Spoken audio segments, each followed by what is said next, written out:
শিক্ষার্থীরা এবার আমরা খালি ঘরের সম্পর্ক প্রতীক বসাবো। ঠিক আছে, দেখো 6+2 গুণ 4।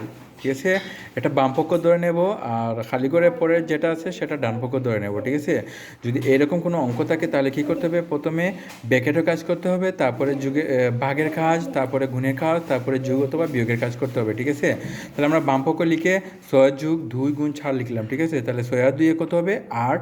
ঠিক আছে, সরি 6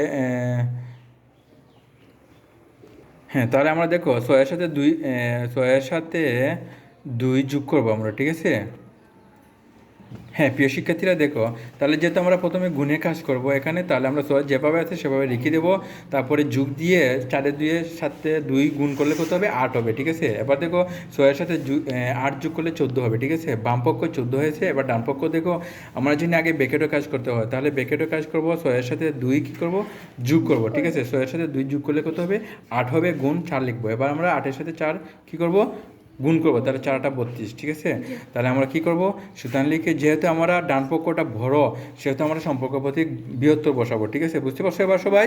হ্যাঁ, ধন্যবাদ তোমাদের সবাইকে। হ্যাঁ।